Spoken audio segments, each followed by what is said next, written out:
How did you first get involved with Mary's Place? What was your role?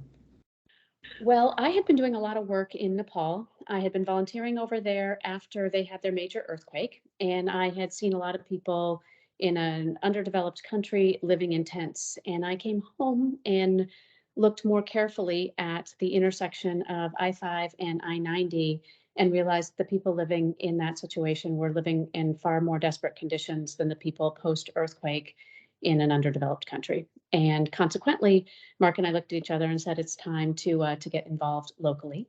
And we went out and we talked to a variety of people about organizations in Seattle who was doing the most effective work for homelessness in Seattle. And Mary's Place was one of the names that came up. And I had found three organizations. I went and called all three of them. And one night, it was late at night, I was actually sitting in a parking lot waiting for a child. It was dark. And I called Mary's Place, and Marty picked up the phone. And she and I had an hour-long conversation. 3 days later, Mark and I were in getting a tour of a shelter, and it all started there. And when Marty responded that way to us, she didn't know if I was calling to volunteer for an hour a year or what I was attempting to do. And her love and caring for the people that she works with and the people that she helps was so extraordinary that she just wanted to share the love and hope that she brings to this situation. So it was a very powerful conversation. After that, Mark and I really thought long and hard about how we wanted to be involved and what would really move the needle. And that's how we got started on Burien. And that was my first involvement, really. Wow, that's a big project. Yes, it was. It still is. Yes, it is. What is your favorite memory of Mary's Place? Is there a moment, an interaction, an experience that really stands out to you? And maybe there's more than one? Oh, there are multiple. There, back when we had the Holly Jolly, working with the families, watching my husband trying to wrangle kids while I was off with the parents doing some things, and my kids personally being there was really spectacular. Um,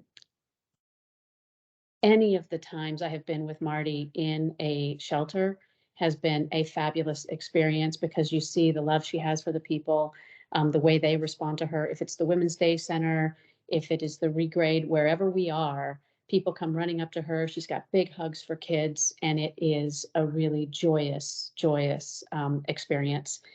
And then I think another big one would have to be when I went to the opening party for Burien and I saw the people that were there and how thrilled they were to be there and how much it was making a difference. And that was a really that will always be a very heart warming and heart wrenching memory. Oh, that's lovely. So, what impact did you see Mary's Place have in the community in the time you've been involved? I think it's had multiple impacts. One, it, we now have a three-tiered approach to solving this problem. Mhm. And I think of it in terms of a pyramid. We have, the largest number of people we're going to help with prevention, and then the smaller section of the pyramid, middle section of the pyramid is outreach and diversion, and the top is actual shelter. And switching to that model, I think, is an extraordinary improvement towards cost effectively working to solve this problem. So that I think is extraordinary. Second, we have what I believe is the best in class outreach and diversion program in the country. That is an extraordinary gift to our community. And then third and finally, there is the actual shelter services that we provide, the wraparound services we provide, the way we are attempting to bring all sorts of necessary supports to the people that need it the most. And so um, I think that is incredible. And I don't have the numbers off the top of my head, but since I have been involved, the numbers of people that have been helped are extraordinary. And I think that is something that we can all feel very proud of.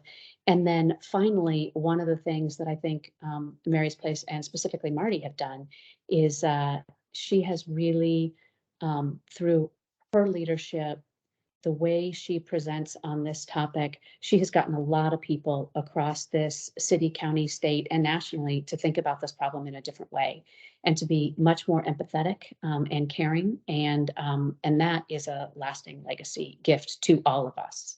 who've participated in this organization. Yeah.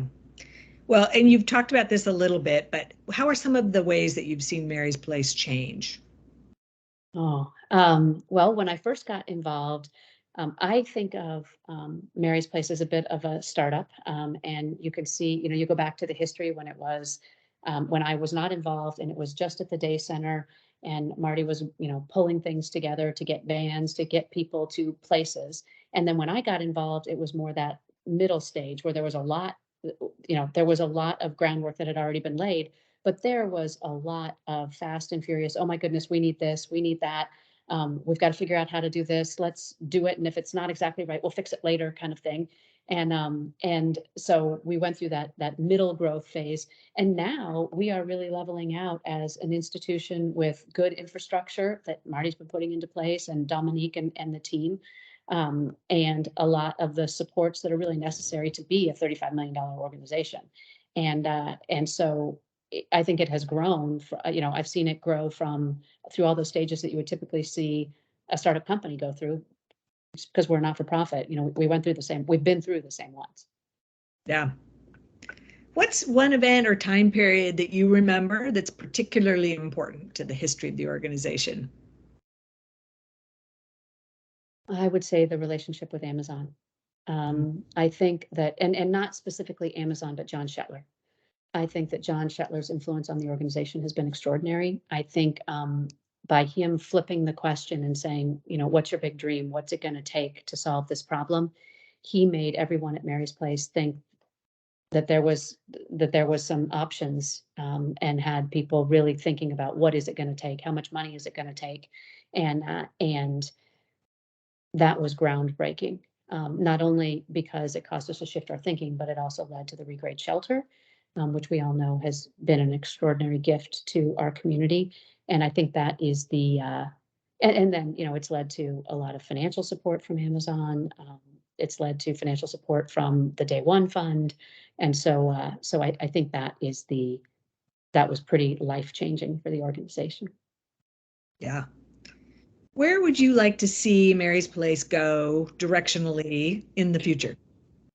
Well, I would like us to work through this current problem and be back to where we were pre-pandemic. I'd like to be able to say no child in King County is sleeping outside. And then, frankly, if we can get there, I would like to see us take this model, because I do believe it is extraordinary and believe it's extraordinarily useful, and expand it to other places within the state of Washington, and then potentially outside the state. We have built an amazing organization here that has done incredible things, and I think that other communities would really benefit from all that we've done. Yeah. Well, those are all the questions that I have for you. Is there anything else that you would like to add to this History Project interview? Just that I'm very thankful for the opportunities that I've had to participate in this organization. It has been an incredible gift to me and my family to participate. It's been a wonderful, wonderful experience. Thank you, Lisa. Thanks for sharing all your memories. Thank you very much. I appreciate it, Linda.